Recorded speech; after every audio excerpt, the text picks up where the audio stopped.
Alors bien, matrice semblable. Matrice semblable, c'est une... On dit que deux matrices semblables, ça se dit comme ça se prononce. Deux matrices semblables, ça veut dire que c'est comme je prends une matrice, d'accord, et je lui change de base. Vous vous rappelez lorsqu'on avait changé de base, je trouve une autre matrice dans une autre base. Donc la matrice que j'ai trouvée dans la deuxième base, hein, en fait c'est l'ancienne matrice. En fait, donc ces matrices-là, c'est des matrices semblables. Donc en général, c'est quoi une matrice semblable? C'est que soit la définition générale d'une matrice semblable, donc matrice semblable. Alors, je dis définition, hein, définition. Alors, je dirais que A et B de matrice carrée, bien sûr, sont semblables. Hein, sont semblables, voilà. Deux matrices sont semblables. Quand est-ce? Si seulement si, ils peuvent s'écrire de cette façon. C'est-à-dire, si seulement si je peux trouver une matrice M, hein, il existe une matrice M inversible, hein, matrice appartenant inversible. Il existe une matrice carrée, inversible, une matrice inversible, quelque quoi, que je peux écrire A de cette forme et B de cette forme. C'est-à-dire que A, alors ce faute-là il est fini, donc A peut s'écrire sous forme de M fois B fois M-1.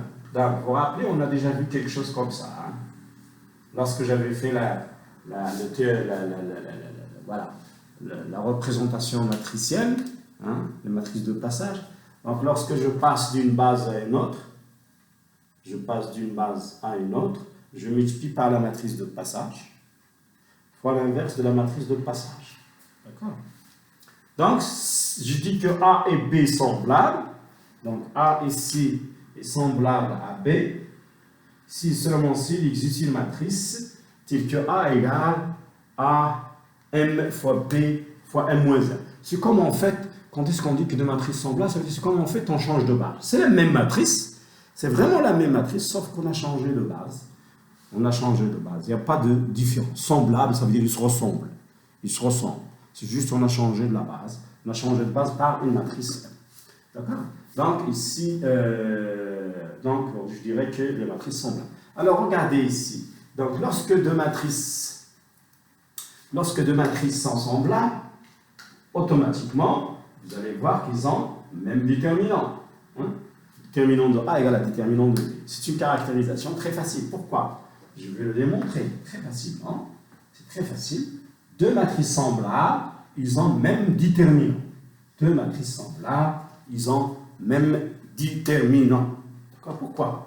Parce que, regardez, d'après les propriétés qu'on avait démontrées tout à l'heure, déterminant, alors, une matrice A est semblable à une matrice B, ça veut dire que A s'écrit sous forme de M fois B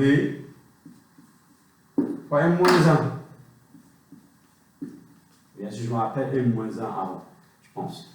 Alors, voilà, donc ça, A et B sont semblables. A est semblable à B, donc A s'écrit sous cette forme. Donc, si je veux faire entrer le déterminant, vous allez avoir quoi? Vous allez avoir déterminant de A égale à déterminant de cette matrice. Or, on a démontré que le déterminant de produit égale au produit du déterminant. Donc, je vais écrire le déterminant de M fois le déterminant de B fois déterminant de M-1. Ok? Déterminant de M-1. Ah, à quoi c'est égal déterminant de M-1? C'est 1 sur déterminant de M. Donc ça c'est égal à déterminant. Donc ça va s'annuler avec celui-là, parce que déterminant de M-1 c'est 1 sur déterminant de M. Il va nous rester qui est égal à déterminant de B. Donc, si deux matrices sont semblables, ils ont même déterminant. Si deux matrices sont semblables, ils ont même déterminant. D'accord? Donc, comme par exemple quoi? Par exemple, vous vous rappelez de la chose qu'on avait démontrée l'autre jour. On avait démontré que si, vous vous rappelez du théorème qu'on avait démontré que A elle est égale à P fois la matrice A dans la base B. Et ici, dans la nouvelle base C, avec P sur le passage, vous vous rappelez de ça? On avait démontré ça, P sur le passage, hein, de P à C. P, c'est P fois P moins 1. J'avais démontré ce théorème. J'avais démontré que A, dans la matrice A dans la base B, est égal à la matrice A dans la base C, la même matrice dans la base C, mais avec multiplication par les matrices de passage et matrices de passage inverse. Ça, c'est un théorème que j'avais démontré, il faut le réviser. Hein. Donc, on avait démontré ça. On va faire des exercices, bien sûr. D'ailleurs, j'avais donné des exercices là-dessus. L'exercice de TD3. Hein, TD3, c'est ça? TD3. Donc, regardez. Donc, je dirais toujours qu'une matrice dans une base B, elle est semblable à la même matrice dans la base C. Et les déterminants, bien sûr, ils vont être égaux parce que le déterminant de P égale le déterminant de P moins 1. 1 sur le déterminant de P moins 1. Ça va? Donc, ça, c'est un exemple. Matrice de passage. Alors, je vais essayer encore, on va essayer de donner du cours de TD, parce qu'on a besoin de plus de travaux dirigés. On n'a pas fait assez de travaux dirigés en ce qui concerne les matrices de passage, les déterminants et tout ça. Alors, bien, donc, je vais, pour maintenant, les déterminants, on a vu pas mal de propriétés aujourd'hui. J'ai dit, comme j'ai dit tout à l'heure, il y en a plein de propriétés, il y en a toute une série de propriétés de caractérisation du déterminant. On peut rester là à faire les caractérisations jusqu'à même l'an prochain. L'algèbre linéaire, c'est quelque chose de trop long, c'est une science très vaste. Donc là, on va s'arrêter là. Ça veut dire qu'on va se restreindre à ces propriétés-là. C'est des propriétés utiles. J'ai essayé de choisir les propriétés les plus intéressantes, les plus utiles. D'accord? Essayez de les réviser, c'est très intéressant. Et maintenant, bien sûr, j'avais parlé d'une méthode que j'ai appelée la méthode de Gauss. Alors, je vais la laisser jusqu'à la fin. Excusez. Alors, je vais essayer de laisser la méthode de Gauss jusqu'à la fin de cours, parce que c'est une méthode pour la résolution du système linéaire. Et il peut être utilisé pour l'inversion d'une matrice. Parce que j'ai dit l'objectif de tout ça, c'est quoi?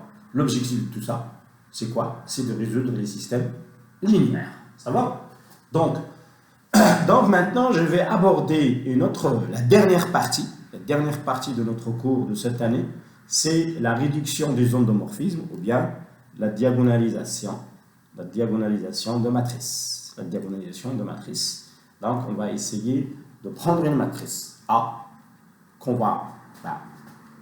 je vais parler dès le début. Vous avez ainsi un phénomène dehors de la situation quotidienne de la vie. Vous allez la modéliser sous forme d'un système linéaire, des équations, une équation, un inconnu. Vous allez extraire la matrice. Cette matrice-là, c'est difficile à manipuler, c'est difficile à inverser. Pourquoi? Parce que il n'est pas troué, etc. Donc, on va essayer de la diagonaliser. Maintenant, on va essayer de la diagonaliser. Une fois qu'on va diagonaliser la matrice, c'est très facile de trouver la matrice inverse. J'avais parlé l'autre jour, ça fait à peu près un mois, de la matrice inverse d'une matrice diagonale. Donc, il suffit d'inverser les coefficients les coefficients de la diagonale. D'accord? C'est fait d'inverser. Donc, on va diagonaliser la matrice. Bien sûr, il faut savoir, pour diagonaliser la matrice, il va y avoir des techniques de diagonalisation. Ce n'est pas facile de diagonaliser une matrice. C'est vrai qu'on peut utiliser la technique de Gauss, mais il y a une méthode qui est très intéressante, c'est la méthode des valeurs propres. Ça veut dire qu'on va essayer de calculer les valeurs propres de cette matrice pour la diagonaliser. Et je dis bien une chose très intéressante, c'est que il faut tenir ça dans votre tête. Pas chaque matrice est diagonalisable. On ne peut pas dire toujours que chaque matrice est diagonalisable. Non. C'est très difficile de confirmer ça. Il y a des matrices qui sont diagonalisables, il y a des matrices qui ne sont pas diagonalisables, qu'on ne peut pas diagonaliser. Donc ça dépend de quelques quelques caractérisations, quelques propriétés, quelques théorèmes qui vont confirmer quand est-ce qu'on peut dire, quand est-ce qu'on peut dire qu'une matrice est diagonalisable ou non. D'accord? Quand est-ce qu'on peut dire qu'une matrice est diagonalisable? Même, on va trouver les valeurs propres. Même si on trouve les valeurs propres, ça ne veut pas dire qu'il est diagonalisable. Donc, c'est avec, sous des conditions qu'on peut confirmer qu'il est diagonalisable. Donc, une fois qu'on s'assure que la matrice est diagonalisable, il suffit de prendre les valeurs propres et de le mettre sur la diagonale. Et on a une matrice diagonalisable. Et cette matrice diagonalisable, elle est semblable à la matrice d'origine. Elle est semblable à la matrice mère. C'est la même chose. Qu'est-ce qu'on a fait? On a juste changé de base. On a notre matrice A. On a notre matrice A. Au début, elle est là. Voilà, A, il est plein. C'est une matrice pleine. Au début. Voilà, elle est pleine, la matrice pleine. Voilà, dans la base B. Mais il est difficile à calculer le déterminant. Donc, on est allé chercher. Qu'est-ce qu'on fait? On est allé chercher par la technique de diagonalisation. On est allé chercher la même matrice de A. C'est la matrice. C'est la nouvelle matrice qui devient une autre matrice diagonalisée, dans une base C. Donc, on a changé. On est allé chercher une base. On est allé chercher une autre base dans laquelle notre matrice devient facile. Devient trop belle. Moi je l'appelle, belle, ça veut dire facile à manipuler, facile à étudier, etc. Donc il devient facile, plus belle. Tant qu'on cherche, on change de base en fait. C'est un changement de base qu'on va faire. Donc qu'est-ce qu'on va faire nous? On va vous donner la base de diagonalisation, la nouvelle base de diagonalisation. On va vous montrer c'est quoi les vecteurs de base de la nouvelle base. On va chercher les vecteurs de la nouvelle base. D'accord? Donc, dans ce stade-là, de diagonalisation, il y a tout un travail à faire. Il faut chercher les valeurs propres, il faut chercher les espaces propres, il faut essayer de voir est-ce que les espaces propres forment une somme directe de l'espace total pour confirmer enfin que notre matrice est diagonalisable. Il y a des conditions à avoir. D'accord? Donc, c'est ce qu'on va voir aujourd'hui. Alors, je coupe la vidéo.